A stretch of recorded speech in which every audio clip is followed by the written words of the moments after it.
नमस्कार, मैं दिव्यांशी श्रीवास्तवा आप सभी का स्वागत करती हूँ स्टडी आईक्यू पे। कहते हैं अभ्यास व्यक्ति का आईना होता है और इस लाइन को सिद्ध करते हैं आज हमारे साथ जो शख्स जुड़े हैं इंटरव्यू सेशन में, बीपीएससी में रैंक 2 हासिल करने वाले विद्यासागर जी। बहुत बहुत बधाई और स्वागत है सर आपका स्टडी आईक्यू पे। Okay, thank you very much. I am honored to be here. Sir interview की शुरुआत करते हैं और सबसे पहले हम आपसे आपके बारे में जानना चाहते हैं।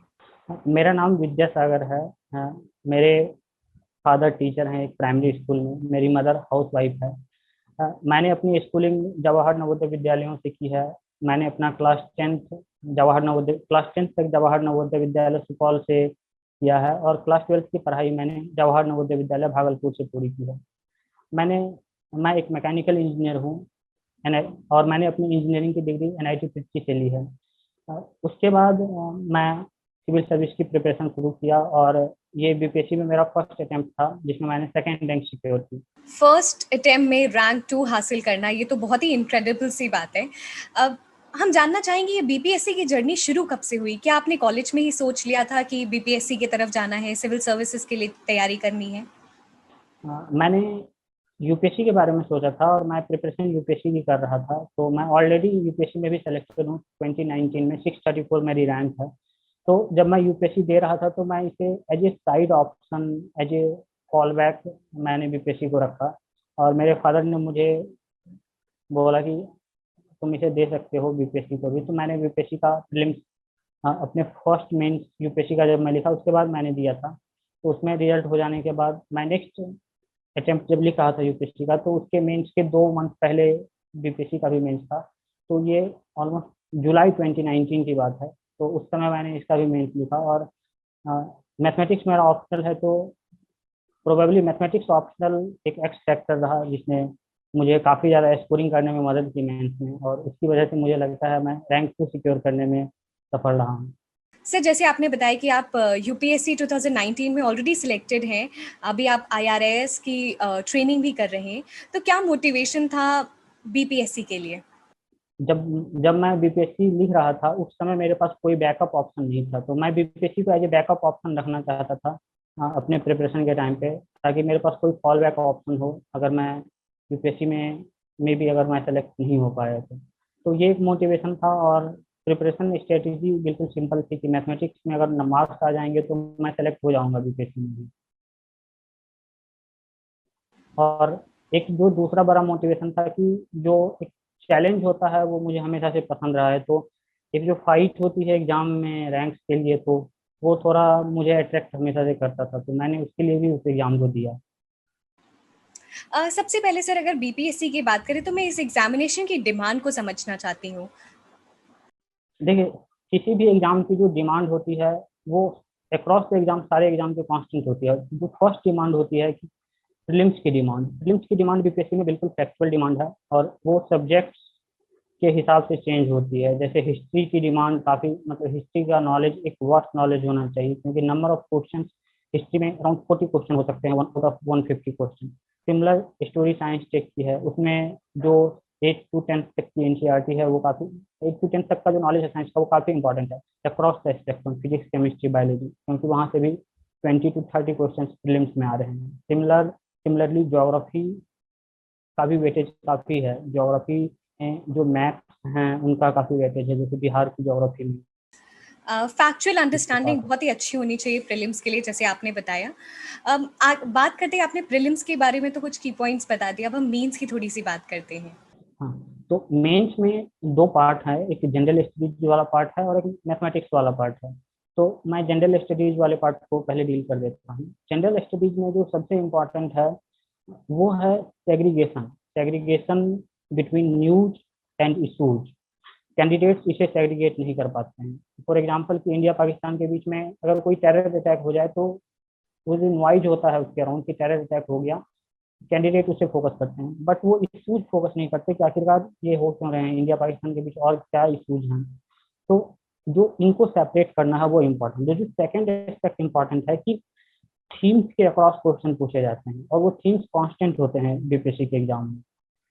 जैसे पॉवर्टी एक थीम होगा, एग्रीकल्चर एक थीम होगा, बड़ा सा थीम होगा, प्लानिंग एक बड़ा सा थीम होगा, एलपीजी के रिफॉर्म्स इकोनॉमी में एक बड़ा सा थीम होंगे। सिमिलर स्टोरी पॉलिटी में है, वहाँ पर judicial review, judicial activism, governor, ये सारे इश्यूज बहुत इंपॉर्टेंट होते हैं। तो उन पर हमें थॉरली प्रिपेयर करना होता है सारी चीज़ें। जहाँ तक कि हिस्ट्री की बात है, तो हिस्ट्री में बीपीएससी ने सिलेबस मेंशन कर रखा है, और उस सिलेबस को लाइन बाय लाइन, उस पर जितनी भी चीज़ें हैं उस पर एक होलिस्टिक कंटेंट रेडी रहना चाहिए, रेडीमेड कंटेंट अराउंड 400 वर्ड्स का। तो एक बार जब वो कंटेंट प्रिपेयर रहता है तो हम क्वेश्चंस को अच्छे से आंसर कर सकते हैं एग्जाम में। और जो स्टैट्स वाला पोर्शन है वो 70 मार्क्स का होता है, वो ऑलमोस्ट मैथमेटिक्स है, तो उस पर भी कैंडिडेट्स को फोकस करना चाहिए। वहाँ पर भी थोड़ी सी मतलब प्रैक्टिस काम आ जाती है। जो इसमें मैटर करता है सबसे सबसे ज़्यादा, वो है रिटन राइटिंग की प्रैक्टिस और डिमांड ऑफ द क्वेश्चन को पूरा करना, कि क्वेश्चन की क्या डिमांड है। हम वो चीज़ें ना लिखें जो हम जानते हैं, हमें वो चीज़ें लिखनी है जो क्वेश्चन में उन्होंने पूछी है। अगर उन्होंने क्वेश्चन में 3 बातें पूछी है तो हमें ऑब्जेक्टिवली उन 3 बातों को ही आंसर करना है, हम कोई एक छोड़े नहीं उसमें से, और कुछ उसके बीटिंग अराउंड द बुश ना करें। ये इम्पॉर्टेंट है मेंस के लिए। सर, जैसे अभी आपने बात की कि क्वेश्चन की डिमांड को समझें, तो ये बहुत इंपॉर्टेंट फैक्टर हो जाता है कि किस तरीके से हम क्रिटिकली किसी भी टॉपिक को एनालाइज करें। सर, ये एनालिटिकल अप्रोच थोड़ा-सा आप बता सकें? हाँ, ये देखिए, ये क्वेश्चन के कीवर्ड पर डिपेंड करता है। जैसे अगर किसी क्वेश्चन के एंड में जस्टिफाई लिखा हुआ है, तो वो जिस जो भी स्टेटमेंट उसके पहले है, हमें बस उसे जस्टिफाई करते रहना है। अगर किसी क्वेश्चन के एंड में डिस्कस लिखा हुआ है, तो हमें उसके दोनों तरफ प्रोज एंड कॉन्स को डिस्कस करना है। अगर कहीं पे एलाबोरेट लिखा हुआ है, तो हमें उस स्टेटमेंट पर बिना जजमेंट पास किए हुए उसको एक्सप्लेन करना है, जस्ट उसे ओपन कर देना है। तो ये क्वेश्चन की मेन डिमांड होती है। और जो इसके फॉर्डर होते हैं वो प्रिपरेशन जब हम थीम्स का कर रहे होते हैं, जैसे पॉवर्टी एक बड़ा सा थीम है, तो पॉवर्टी पे क्वेश्चन चेंज हो सकता है, लेकिन जो पॉवर्टी पे चीजें चेंज नहीं होगी कि पॉवर्टी का डेटा क्या है, एमपीआई का डेटा क्या है पॉवर्टी का, उसकी कैसे ट्रेंड, पॉवर्टी की ट्रेंड क्या है कि वो चेंज कैसे हो रही है, तो कम्युनिटी क्या है पॉवर्टी पे, पॉवर्टी इंडिया वो मेजर अक्रॉस कितने तरह से हम उसे डिवाइड कर सकते हैं, जैसे 3 तरह से उसे डिवाइड कर सकते हैं। और इसके अलावा कि पॉवर्टी एलिवेशन प्रोग्राम का इम्पैक्ट क्या है, उसकी वो कितने हद तक पॉवर्टी को एलिमिनेट कर पा रही है। जैसे अभी कोरोना का टाइम है, तो कोरोना और पॉवर्टी के बीच में कोई एक रिलेशन स्टेबल, कोरोना के कारण पॉवर्टी थोड़ी सी बढ़ जाएगी। तो हमें अक्रॉस द थीम एनालाइज करना होता है कोई भी टॉपिक प्रिपेयर करने से पहले। अब एग्जाम में क्वेश्चन क्या आता है, अगर क्वेश्चन हमें यह आ गया कि पॉवर्टी के रीजन्स को एक्सप्लेन करना है, तो हमें रीजन्स को एक्सप्लेन करना है। अगर क्वेश्चन ये आ गया कि गवर्नमेंट की जो इनिशिएटिव्स हैं वो कितनी हद तक सक्सेसफुल है, तो हमें उसे एक्सप्लेन करना है। बट जो पॉवर्टी का डेटा है, पॉवर्टी के रिलेटेड एसडीजी है, पॉवर्टी पे कमिटी है, ये कॉन्सिस्टेंट रहे, ये कांस्टेंट रहेगी अक्रॉस द आंसर। तो इन थीम्स को प्रिपेयर करना होता है और हमको इनसे भटकना नहीं होता है। तो वो जो आपने एनालिटिकल पार्ट बोला था क्या होगा, तो यही एनालिटिकल पार्ट है कि हम क्वेश्चन को 2 टाइम्स रीड करें एग्जाम में, और कुछ भी लिखने से पहले थोड़ा सा अपने माइंड में सेट कर लें कि हमें क्या लिखना है, क्योंकि 22 मिनट का टाइम होता है पर क्वेश्चन पे बीपीएससी में। तो हमें थोड़ा सा सोचने का समय होता है 1-2 मिनट, कि हम थोड़ा सोच लें क्या लिखना है और फिर हम लिखें। सर, चूँकि हमने अभी मेंस की बात की, तो आप कुछ थोड़ा आंसर राइटिंग के लिए गाइड कर सकें? हाँ, देखिए, आंसर राइटिंग के लिए सबसे पहले जो ये मैंने पॉवर्टी पर जैसे मैंने अक्रॉस द थीम प्रिपेयर करने के बाद बोली थी, तो वो हार्डली 3 पेज रन करता है। एक बार कोई स्टूडेंट उससे पूरा कर ले, तो अब पॉवर्टी के रिलेटेड जितने भी क्वेश्चन हैं बीपीएससी में प्रीवियस ईयर में, उसे देखें और उनमें से ही कुछ क्वेश्चन को लिखने की कोशिश करें। इसके अलावा जैसे ही उनका कोई पोर्शन प्रिपेयर्ड है ऑलरेडी, जैसे हिस्ट्री प्रिपेयर्ड है किसी का, या इंटरनेशनल रिलेशन प्रिपेयर्ड है, पेपर 1 में पार्ट 2 में इंटरनेशनल रिलेशन के 3 क्वेश्चन आंसर करने होते हैं, वो बेसिकली करंट अफेयर्स होते हैं, उसमें भी पॉलिटी के भी क्वेश्चन हो सकते हैं। तो एक बार अगर उनका कोई सब्जेक्ट प्रिपेयर्ड हो जाता है, तो उस पर उन्हें टेस्ट लिखने शुरू कर देने चाहिए। और बहुत सारी कोचिंग टेस्ट सीरीज देती है, उनमें से कोई एक ज्वाइन करके उसे करें, और सिर्फ यहाँ ना रुक जाएं, टेस्ट करने के बाद उसे एनालाइज भी करें कि उसमें क्या मिस्टेक्स वो कर रहे हैं, और मेक श्योर करें कि वो मिस्टेक्स को दोबारा ना करें। अगर किसी क्वेश्चन में किसी स्टूडेंट ने कंक्लूजन नहीं लिखा है, और अगर फीडबैक आता है कि आपने कंक्लूजन छोड़ दिया है, तो ये नहीं होना चाहिए कि वो सेकंड टेस्ट में भी कंक्लूजन छोड़ करके आए। या किसी में उन्होंने, जैसे ग्लोबलाइजेशन पे कोई क्वेश्चन आया, तो ग्लोबलाइजेशन का उन्होंने डेफिनेशन सही नहीं लिखा है, तो मेक श्योर करें कि नेक्स्ट क्वेश्चन अगर कोई ग्लोबलाइजेशन से आए, तो उसमें एटलीस्ट डेफिनेशन जो एक मर्ज डेफिनेशन होती है, जो किताब की स्टैंडर्ड डेफिनेशन होती है, उसे लिखें। बहुत ही अच्छे से आपने बताया कि किस तरीके से हम लिख सकते हैं, अपने आंसर्स को ब्यूटीफाई कर सकते हैं। विद्यासागर जी, मैं आपसे पूछना चाहती हूँ कि जैसे जो स्टूडेंट्स हैं, आपने भी जब सिविल सर्विसेज का मन बनाया था तो आप कॉलेज में थे। तो जो कॉलेज गोइंग स्टूडेंट्स हैं, जो एकदम फ्रेशर्स हैं, वो अपनी तैयारी कैसे सिस्टमैटिक अप्रोच के साथ शुरू कर सकते हैं? कॉलेज में उनके लिए सबसे पहला काम जो उन्हें करना चाहिए कि उन्हें इस पर सोचना चाहिए सबसे पहले 10 से 15 दिन कि वो क्यों करना चाह रहे हैं। एक बार उनके पास क्यों का आंसर होगा तो उनके पास मोटिवेशन होगा फुल प्रिपरेशन में। अगर जब भी कभी वो डिमोटिवेट होंगे प्रिपरेशन के समय में, तो प्रिपरेशन लंबा खींचने लगेगा, तो वो एटलीस्ट उस मोमेंट को याद कर पाएंगे कि उन्होंने अपनी प्रिपरेशन क्यों शुरू की थी, और उनके पास वो रीजन होगा अपने आप को फिर से एक लाइन पर लाने का। वरना होता क्या है कि प्रिपरेशन जैसे लंबी खींचने लगती है तो लोग पेशेंस लूज कर देते हैं। तो ये मोस्ट इंपॉर्टेंट पार्ट है प्रिपरेशन का कि क्यों कर रहे हैं, ये आंसर जरूरी है। इसमें बहुत सारे आंसर हो सकते हैं, सबका डिफरेंस हो सकता है, बहुत सारी बातें हो सकती है, तो लेकिन उस पर सोचना जरूरी है। जब वो एस्पेक्ट पूरा हो जाता है तो हाउ वाला एस्पेक्ट आता है कि प्रिपरेशन कैसे शुरू करें, और ये एस्पेक्ट बिल्कुल आसान है। इसका सबसे सिंपल सॉल्यूशन ये है कि अगर जनरल के पेपर को देखा जाए तो जनरल स्टडीज कांस्टेंट रहता है और optional person to person vary करता है। तो सबसे पहले जनरल स्टडीज की एक बेसिक प्रिपरेशन शुरू कर सकते हैं, और वो बेसिक प्रिपरेशन पॉलिटी से शुरू होगी। पॉलिटी की Indian polity, Indian constitution at work है एक किताब एनसीईआरटी, उससे स्टूडेंट सबसे पहले पिक करके पढ़ सकते हैं, और वो सिंगल एनसीईआरटी पढ़नी है पॉलिटी में। हाँ, बाकी रिसोर्स ऐड करने की जरूरत नहीं है। एक बार उसको पढ़ लें तो फिर हिस्ट्री पढ़ सकते हैं, नई वाली जो हिस्ट्री आई है, मॉडर्न हिस्ट्री। और हिस्ट्री में भी एनसीईआरटी है, हिस्ट्री एंशिएंट मिडाइवल और मॉडर्न की। बीपीएससी में हिस्ट्री का एक बहुत बड़ा चंक है, पेपर में प्रीलिम्स में बहुत ज़्यादा हिस्ट्री आता है। तो एनसीईआरटी से हिस्ट्री को फिनिश करें। इसी तरह से पॉलिटी के बाद हिस्ट्री की एनसीईआरटी, फिर ज्योग्राफी की क्लास 11-12 की एनसीईआरटी। मैं बोला कि जब उनके पास पॉलिटी और इकोनॉमी की नॉलेज हो जाती है इस प्रिपरेशन में, एक basic knowledge, basic understanding across the subject, तो न्यूज़पेपर उन्हें समझ में आने लगेगा। वरना क्या होता है कि न्यूज़पेपर लोगों को समझ में नहीं आता है, जो इकोनॉमी वाला सेक्शन है और जो पॉलिटी रिलेटेड न्यूज होते हैं। अगर कुछ हो रहा है, किसी के पावर में कोई इंटरफेरेंस हो रही है, जैसे जुडिशरी कोई ओवर रीच कर सकती है कोरोना के समय में, तो ये वर्ड उन्हें समझ में नहीं आता है लोगों को, अगर उनकी पॉलिसी क्लियर नहीं है, अगर वो न्यू कॉमर है तो ये जुडिशियल ओवर रीच आखिरकार होता क्या है। तो मैंने इसलिए बोला कि अगर एक बार उनका बेसिक कवर हो जाएगा एनसीईआरटी से तो उन्हें चीजें समझ में आने लगेंगी। एक बार वो इसको कंप्लीट कर लेते हैं तो वो मेन बुकों की तरफ जा सकते हैं। मेन बुक भी बहुत लिमिटेड मैंने यूज करी है, जैसे एंशिएंट मिडाइवल में कोई भी मेन बुक यूज नहीं करनी है, एनसीईआरटी मोर देन सफिशिएंट है। ओल्ड वाली एनसीईआरटी पकड़ सकते हैं, न्यू वाली भी अपनी डिमांड के हिसाब से। स्पेक्ट्रम जो हिस्ट्री की बुक है मॉडर्न इंडिया की, वो इम्पोर्टेंट बुक है, उसे कर सकते हैं। और स्पेक्ट्रम के बाद ज्योग्राफी में कोई मेन बुक की जरूरत नहीं है। बहुत अगर उन्हें करना हो तो जीसी लियोंग की एक बुक आती है इंग्लिश मीडियम वालों के लिए, वो उसे कर सकते हैं, उससे ओशन करेंट हो जाता है। और हिंदी मीडियम वाले को वो जीसी लियोंग की बुक नहीं मिलेगी तो वो इंटरनेट से ओशन करेंट करें। ज्योग्राफी और हिस्ट्री के बाद जो हमारा नेक्स्ट चीज है वो है इकोनॉमी। इकोनॉमी में बिहार का इकोनॉमिक सर्वे काफी इंपॉर्टेंट हो जाता है। उसमें जितने भी इनिशिएटिव्स हैं गवर्नमेंट ने लिए हैं, उन्हें क्वेश्चन में आंसर में लिखने पे उन्हें एक्स्ट्रा मार्क्स आएंगे, प्लस वो फिल्म्स में काफी बड़े पैमाने पे पूछे जा रहे हैं।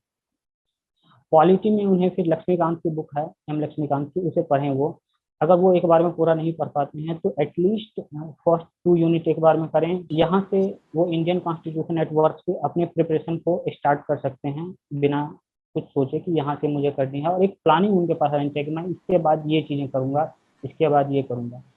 विदिन जब स्टूडेंट ये चीज़ें कर रहे होंगे तो उन्हें 2 चीज़ें और करनी चाहिए। उन्हें सबसे पहले बीपीएससी का जो सिलेबस है प्रीलिम्स और मेंस का, उसको वो प्रिंट आउट करके ला करके अपने पास रखें। और जो प्रीवियस ईयर बीपीएससी के प्रीलिम्स के क्वेश्चंस हैं उसे भी वो खरीद लें मार्केट से, प्लस यूपीएससी के भी प्रीवियस ईयर क्वेश्चन वो खरीद लें। अगर वो हिस्ट्री पढ़ रहे हैं तो हिस्ट्री में बीपीएससी और यूपीएससी के प्रीवियस ईयर क्वेश्चन को देखें, क्योंकि क्वेश्चन रिपीट हो रहे हैं यूपीएससी के बीपीएससी में। और ये कभी कभी हमें बहुत इजीली क्वेश्चन मिल जाता है यहाँ से। एक बार जब ये एक्सपेक्ट हो जाता है तो उनका इनिशियल प्रिपरेशन स्टार्ट हो जाता है, फिर आगे की जर्नी होती है। सर, आपने बहुत ही कॉम्प्रिहेंसिवली बताया कि जो फर्स्ट टाइमर्स हैं, बिगनर्स हैं, कैसे अपनी प्रिपरेशन शुरू कर सकते हैं। अब हम आप बात करते हैं आपका जो ऑप्शनल सब्जेक्ट था जो कि मैथमेटिक्स था, काफ़ी अनकन्वेंशनल ऑप्शनल था। कैसे आपने इसके लिए तैयारी की? कुछ खास बातें जो आप हम सभी के साथ साझा कर सकें? देखिए, मैथमेटिक्स ऑप्शनल में दो चीजें सबसे पहले मैटर करती है, वो है self confidence. Mathematics optional select करने से पहले वो चीजें आ जाती है। सेल्फ कॉन्फिडेंस नहीं रहने पे मैथमेटिक्स में हो क्या सकता है कि अगर कोई स्टूडेंट सेलेक्ट कर भी लिया तो उसे लोग ये बोल सकते हैं कि ये लेंदी है, ये डिफिकल्ट है, इसकी सिलेबस की लिमिट नहीं है, इसमें मटेरियल स्कैटर्ड है, तो वो सारी बातें उनके सामने आएगी। और अगर उनके पास कॉन्फिडेंस नहीं है तो फिर वो उसे गिव अप कर सकते हैं उस ऑप्शनल को।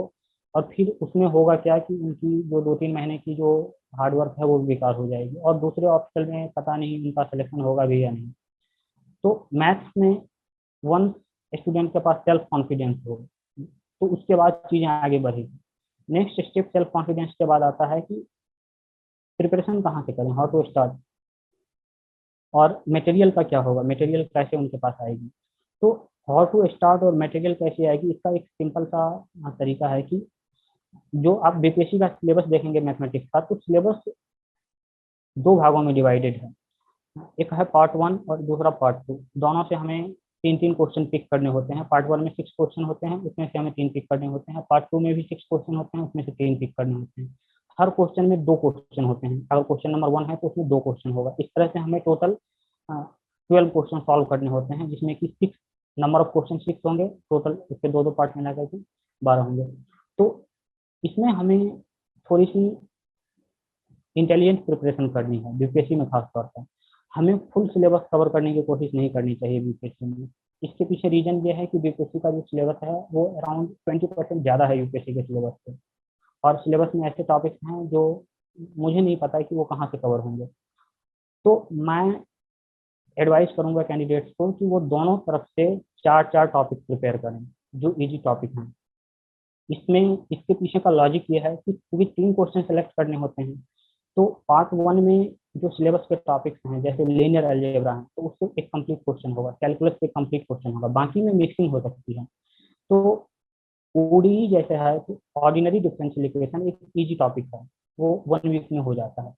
वेक्टर कैलकुलस भी एक इजी टॉपिक है, वेक्टर कैलकुलस अराउंड 20 डेज में कवर हो जाएगा, एट मोस्ट 20 डेज में, उससे कम में भी हो सकता है, 14-15 में हो जाते हैं लोगों को। तो इन टॉपिकों को प्रिपेयर करने के बाद वो मुझे लगता है कि अराउंड 125 मिनिमम अटेम्प्ट हो जाएगा। एक क्वेश्चन उनका बच सकता है, मतलब पूछ सकता है उनसे। बट लेकिन मैं बोलूँगा कि इनिशियल फेज ऑफ प्रिपरेशन में 100% करने की कोशिश करना है। परफेक्शनिज्म एक तरह की बैड स्ट्रेटेजी होती है। तो एक बार उन्हें पहले इतना मिनिमम तक लाना चाहिए। ये मिनिमम रिक्वायरमेंट है कि 4 चैप्टर यूनिट 1 से कंप्लीट हो, और वो यही 4 चैप्टर हो, क्योंकि मैंने जिन 2 चैप्टरों को स्किप किया है वो चैप्टर लेंदी भी हैं और थोड़ा डिफिकल्ट भी हैं। मैंने एनालिटिकल ज्योमेट्री को यहाँ से थोड़ा एलिमिनेट किया, तो मैं फर्स्ट राउंड में एनालिटिकल ज्योमेट्री नहीं करनी चाहिए स्टूडेंट्स को। और दूसरा है जो स्टैटिक्स डायनामिक्स का टॉपिक है, वो फिजिक्स का टॉपिक है, बहुत लोग अनकंफर्टेबल फील कर सकते हैं, बट वो 12th से रिलेटेड है। फर्स्ट पार्ट होगा स्ट्रेटेजी का कि वो इन चारों टॉपिक को प्रिपेयर करें। सेकेंड पार्ट में भी सिमिलर स्ट्रेटेजी है कि उन्हें पहले 4 टॉपिक प्रिपेयर करने चाहिए, जिनके की नेम इस तरह है। सबसे पहला वो लीनियर प्रोग्रामिंग कर रहे होंगे, एलपीपी नाम का चैप्टर है, वो इजी टॉपिक है। उसमें टोटल 3 क्वेश्चन प्रिपेयर करने हैं, 3 तरह के क्वेश्चन आते हैं उससे, और वो बाकी सारा सॉल्व करना होता है। एक क्वेश्चन आने का मतलब है सारा आ गया। तो वो अगर कोई बताने वाला हो तो 2-3 दिन में जाता है, लेकिन अगर बताने वाला ना हो तो 10 दिन लग सकते हैं बस। बट उसमें कैलकुलेशन वाली प्रॉब्लम है। कैलकुलेशन अगर मिस्टेक हो गया एग्जाम में तो उसमें 25 मार्क्स में 0 भी आ सकते हैं। अगर कैलकुलेशन सही है तो फिर 24 भी जा सकता है। सेकंड है न्यूमेरिकल एनालिसिस। न्यूमेरिकल एनालिसिस को मोस्ट ऑफ द कैंडिडेट अपने इंजीनियरिंग के टाइम पे पढ़े रहते हैं, क्योंकि जो मैथमेटिक्स लेने वाले कैंडिडेट हैं उनका थोड़ा बैकग्राउंड होता है मैथ्स का। तो इसमें वो अनकंफर्टेबल फील नहीं करेंगे और बहुत जल्दी कवर भी कर पाएंगे, हार्डली 14 डेज। इसमें 5 तरह के टॉपिक्स हैं और हर टॉपिक को 2-3 दिन में कवर हो जाता है। बस इसमें उन्हें ध्यान ये रखना है कि क्योंकि वो लिमिटेड कंटेंट कवर कर रहे हैं सिलेबस का, तो उन्हें प्रूफ्स भी देखने हैं न्यूमेरिकल एनालिसिस से। प्रूफ्स ऑफ सिम्पसन 1/3 रूल, जितने भी इंपॉर्टेंट प्रूफ्स हैं उनको करना है और उन्हें एरर भी देखना है। थर्ड टॉपिक है इसमें, वो है कॉम्प्लेक्स एनालिसिस। कॉम्प्लेक्स एनालिसिस एक इजी टॉपिक है, बट ये थोड़ा कंफ्यूजिंग हो सकता है। लेकिन इसकी भी एक अच्छी बात यह है कि किताब के बाहर के क्वेश्चन नहीं आते हैं, जो बुक्स में क्वेश्चन है वही आएंगे और ऑलमोस्ट उसी थीम पे आएंगे, प्रीवियस ईयर से क्वेश्चन रिपीट होंगे। तो उन्हें कॉम्प्लेक्स एनालिसिस कर लेनी चाहिए। और जो नेक्स्ट टॉपिक है वो है partial differential equation. Partial differential equation again एक इजी टॉपिक है। इसमें सिर्फ हमें फॉर्मूला अगर पता हो, थोड़ी प्रैक्टिस हो तो ये हो जाती है। और पार्शियल डिफरेंशियल इक्वेशन को भी करने में 20 to 25 डेज चाहिए। तो इस तरह से जो बीपीएससी का कंप्लीट मैथ्स का सिलेबस है वो 4.5 और 5.5 मंथ के बीच में हो जाता है कंप्लीट। और हर नेक्स्ट इटरेशन, पहले वाले इटरेशन का हाफ टाइम लगता है। जैसे मैंने बोला कि अगर फर्स्ट इटरेशन में उन्हें 5.5 मंथ्स लगे हैं तो इसका हाफ उन्हें 2 मंथ्स में उनका हो जाएगा। और क्योंकि बीपीएससी की जर्नी लंबी होती है तो ये टाइम ज़्यादा नहीं है। अगर आप फर्स्ट अटेम्प्ट, क्योंकि मैंने फर्स्ट अटेम्प्ट में निकाला है और ये 2018 में मैंने प्रीलिम्स लिखा था, तो अभी 2021 हो गया है। तो आप टाइम को अगर देखें उस हिसाब से तो वो 5.5 मंथ ज़्यादा नहीं हुआ, अगर मैं मैक्सिमम लिमिट पे फर्स्ट इटरेशन को डाल दूँ तो ये बेसिक एक अप्रोच रहेगा दोनों पेपर में पेपर अटेम्प्ट करने का। बट ये एक मिनिमम रिक्वायरमेंट है। अगेन मैं इसको फोकस कर रहा हूँ कि ये एक मिनिमम रिक्वायरमेंट है। जो भी कैंडिडेट देख रहे हैं इस बात को फोकस करें कि मिनिमम रिक्वायरमेंट है। इसके बाद भी उन्हें कुछ चीज़ें ऐड करनी पड़ सकती है। तो आप अगर पूछेंगे ऐड क्या करनी पड़ सकती है तो मैं उसे ये थोड़ा सा हो जाएगा नहीं तो। बिल्कुल सर, आप सभी एस्पिरेंट्स को बताइए कि क्या चीज़ें और ऐड ऑन करनी है।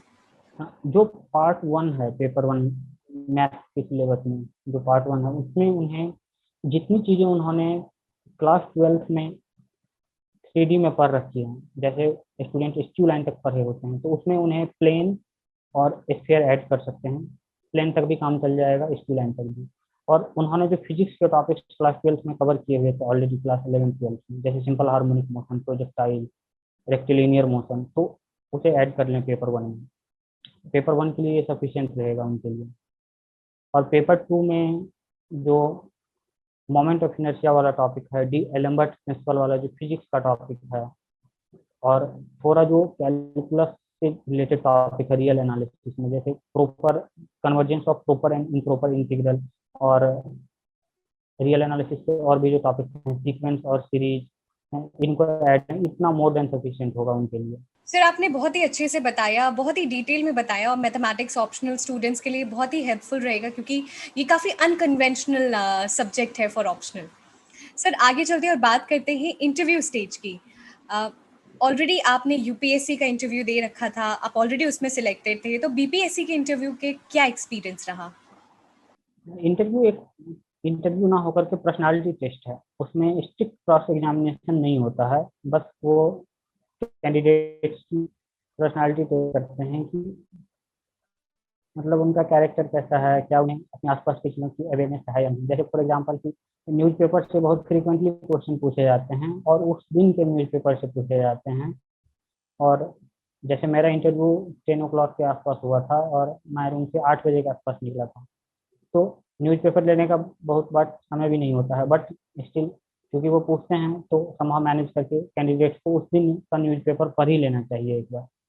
सेकंड है कि हॉबीज पे क्वेश्चन पूछे जा सकते हैं। जैसे मुझसे उन्होंने मेरी हॉबीज पे पूछा तो मैंने उन्हें बुक पढ़ना बताया, तो फिर वो बुक पूछे कि कौन सा पढ़ा, और फिर उसके अंदर से पूछने लगते हैं। तो मेक श्योर करे कैंडिडेट कि जब उनसे कुछ पूछा जाता है तो वो झूठ ना बोले वहां पर, क्योंकि एक झूठ को छुपाने के लिए उन्हें दूसरा बोलना पड़ेगा और दूसरे से तीसरा बोलना पड़ेगा। और जो सामने इंटरव्यू पैनल में लोग बैठे होते हैं वो एक्सपर्ट होते हैं, तो उन्हें पता चल जाता होगा मुझे लगता है। तो वो अपनी हॉबीज पे थोड़ा सा बैकग्राउंड सर्च करें और हॉबीज पे थोड़ा सोच लें कि क्या उन्हें प्रिपेयर करना है, क्या उनके काम का है। नेक्स्ट चीज जो उन्हें प्रिपेयर करनी चाहिए तो वो करंट अफेयर्स में जो मेजर इंसिडेंट हो रहे हैं उन्हें प्रिपेयर कर लें और उससे रिलेटेड क्वेश्चन उनके पास आते रहेंगे।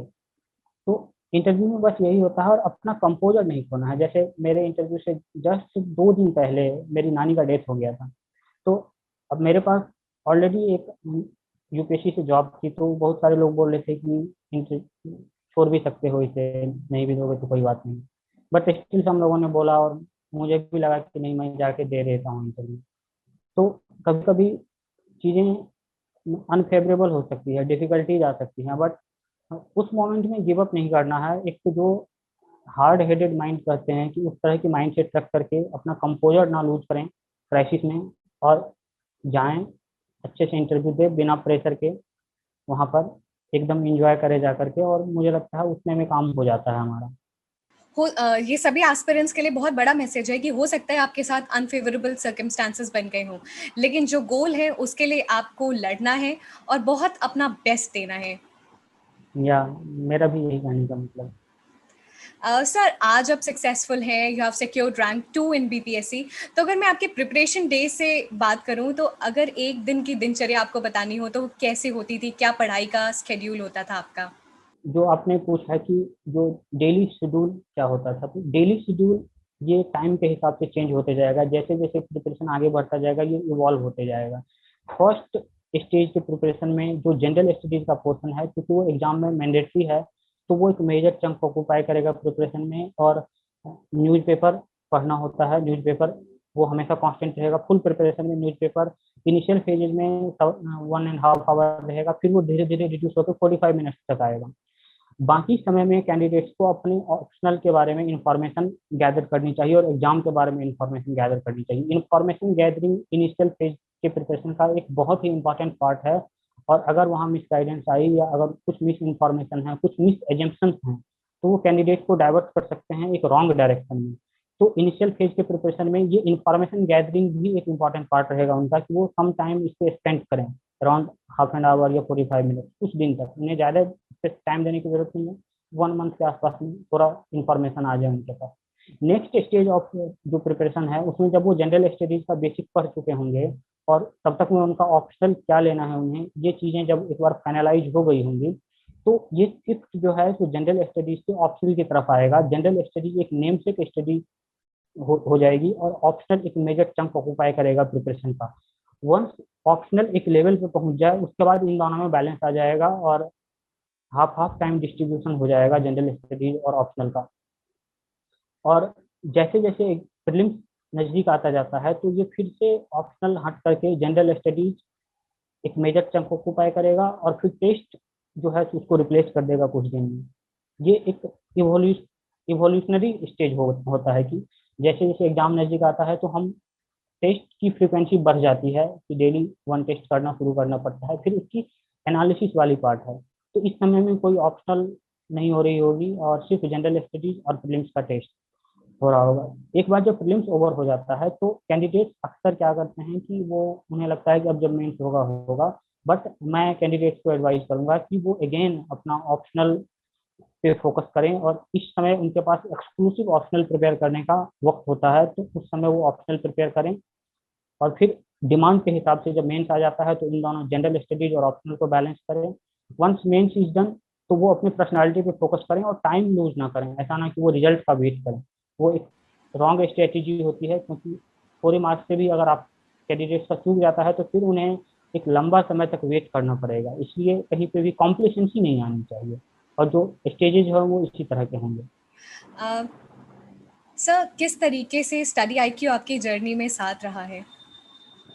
हाँ, STG IQ के जो करंट अफेयर्स के वीडियोज हैं यूट्यूब पर, वो एक अच्छे वीडियोज हैं, उससे टॉपिक्स की अंडरस्टैंडिंग आ जाती है। करंट अफेयर्स के टॉपिक्स की इनिशियल पेजेज में कैंडिडेट्स उसको रेफर कर सकते हैं, और वहाँ से कंटेक्स्ट और कंटेंट जो करंट अफेयर्स के मेन टॉपिक्स का है, और करंट अफेयर्स में क्या मेन टॉपिक्स हैं, उसमें उन्हें मदद मिल सकती है। हमें बहुत खुशी है कि सर अगर हम आपकी सक्सेस स्टोरी का हिस्सा बन सके हैं। आप कुछ टिप्स एंड सजेशंस देना चाहते हैं सभी एस्पिरेंट्स को, और कितना मोटिवेटेड रहना चाहिए पूरी जर्नी में, क्योंकि बहुत ही टेस्टिंग टाइम्स चल रहे हैं, कोरोना का समय है। मोटिवेशन सबसे इम्पोर्टेंट एस्पेक्ट है इस पूरे प्रिपरेशन का, कि अगर कैंडिडेट्स के पास मोटिवेशन है, अगर मैं यही कैंडिडेट्स को बोलना चाहूँगा कि अगर आपके पास मोटिवेशन है तो एक दिन आपका हो जाएगा। अगर आपके पास मोटिवेशन नहीं है तो मे बी आपकी जो सक्सेस है वो लिटिल बिट डाउटफुल हो जाती है। जो सेकंड एस्पेक्ट है वो हार्ड वर्क है, और जो मोटिवेशन से भी ज़्यादा इंपॉर्टेंट है। विद ओनली मोटिवेशन सफिशिएंट नहीं है, हार्ड वर्क उससे भी ज़्यादा जरूरी है। और जो सबसे नेक्स्ट इसके भी आगे जो सबसे ज़्यादा इंपॉर्टेंट चीज़ है वो है डायरेक्शन। हार्ड वर्क भी एक डायरेक्शन में होनी चाहिए, अदरवाइज सारी मेहनत बेकार हो जाएगी और टाइम वेस्ट हो जाएगा। तो डायरेक्शन के तरफ, अपने डायरेक्शन पे फोकस करें, और अपने एजम्पन्स को, अपने बाइसेस को एग्जाम के प्रति जो है उसको वेरीफाई एंड री वेरीफाई करें। जो बाइसेस है वो कैंडिडेट्स को रोकती है, कि बायसेस जो है उनको मैथ्स के बारे में है कि मैथ्स एक हार्ड टफ ऑप्शनल है, लेंथी ऑप्शनल है, किसी दूसरे ऑप्शनल के बारे में बायसेस हो सकती है, या यूपीएससी के बारे में ही बायसेस हो सकती है कि यूपीएससी मुझे नंबर नहीं दे रहा है, यूपीएससी में कुछ प्रॉब्लम है, यूपीएससी टाइम एग्जाम लेने में थोड़ा टाइम लगा रहा है। ये डिफरेंट जो स्टेक होल्डर्स हैं पूरे प्रिपरेशन में, उसके प्रति बायसेस हो सकती हैं। तो आप इन बायसेस को, कैंडिडेट्स को चाहिए कि वो रीवेरीफाई करें और फॉल्ट अपने में ढूंढें, ना कि दूसरों में, क्योंकि दूसरों में फॉल्ट ढूंढने से उनका सिलेक्शन नहीं होने वाला है। अगर उनके मार्क्स कम आ रहे हैं तो वो यूपीएससी को ब्लेम करके मार्क्स नहीं बढ़ा सकते अपने। बेटर ये होगा कि अपने में फॉल्ट ढूंढें। एक टाइम होने के बाद प्रिपरेशन में ये जेन्युइन बात है कि स्टूडेंट्स में ईगो आ जाती है, मेरे में भी थोड़ी ईगो आ जाती है कभी कभी, बट आप अगर उस पर थिंक करेंगे कोई भी स्टूडेंट, तो उन्हें पता चलेगा कि उनकी ये ईगो बिल्कुल बेकार की है और वो कहीं नहीं जाने देगी उन्हें। कैंडिडेट्स को चाहिए कि वो अपने मिस्टेक्स को फाइंड आउट करें, वेरीफाई करें, रीवेरीफाई करें और उसे दोबारा कमिट ना करें। अगर वो मिस्टेक्स दोबारा नहीं कमिट करेंगे और एक बार मिस्टेक्स को आइडेंटिफाई करने की प्रोसेस शुरू हो जाती है, तो बहुत जल्द ही उन्हें सफलता मिल जाएगी, क्योंकि मिस्टेक्स, रिपीटेड मिस्टेक्स ही लोगों को फेलियर की तरफ ले जाती है और ये इम्पॉर्टेंट एस्पेक्ट है प्रिपरेशन का। बहुत ही वैल्यूएबल पॉइंट्स की मिस्टेक्स को आइडेंटिफाई करिए और उन मिस्टेक्स को दोबारा मत करिए। हाँ, एक एक चीज़ मैं और बोलना चाहूँगा पूरे प्रिपरेशन में, मैंने हिंदी मीडियम के स्टूडेंट्स को एड्रेस नहीं किया है। बिहार में बीपीएससी लिखने वाले बहुत सारे स्टूडेंट्स हिंदी मीडियम के स्टूडेंट्स हैं। मेरा उनको एक ही मैसेज है कि वो डिमोटिवेट ना हो, कि उनको और उनमें एक जो सेंस ऑफ इनसिक्योरिटी है कि इंग्लिश को एडवांटेज है एग्जाम में, इन सब चीज़ों के बारे में उन्हें नहीं सोचना चाहिए। उनका हिंदी मीडियम है तो उसमें कोई बुराई नहीं है, हिंदी बिहार के लोगों की मातृभाषा है, और जो भी कैंडिडेट्स हिंदी मीडियम लेकर के इस एग्जाम को लिख रहे हैं उन्हें शर्म नहीं आनी चाहिए इस पर कि वो हिंदी मीडियम लेकर के लिख रहे हैं, और उनका भी सिलेक्शन हो जाएगा। अगर उनके लिए कुछ हो सकेगा तो मैं उस पर कुछ वर्क करूंगा और मैं कोशिश भी करूंगा कि उनको कुछ मदद हो जाए। मैं मटेरियल्स लेकर के हर चीज़ उनके लिए कुछ कुछ करने की कोशिश करूंगा। और लैंग्वेज कोई बैरियर नहीं है। मेरा हिंदी मीडियम के कैंडिडेट्स को स्पेशली यही मैसेज, लैंग्वेज कोई बैरियर नहीं है एग्जाम में, वो बिल्कुल कर सकते हैं जैसे इंग्लिश मीडियम के कैंडिडेट्स कर सकते हैं। बहुत बहुत धन्यवाद विद्यासागर जी हमारे साथ जुड़ने के लिए। बहुत बहुत सारी बातें आपने शेयर की एग्जामिनेशन के डिमांड के बारे में, किस तरीके से मोटिवेटेड रहना है। बहुत बहुत धन्यवाद हमारे साथ जुड़ने के लिए, और हम यही कामना करते हैं कि आप स्वस्थ रहें। Thank you very much.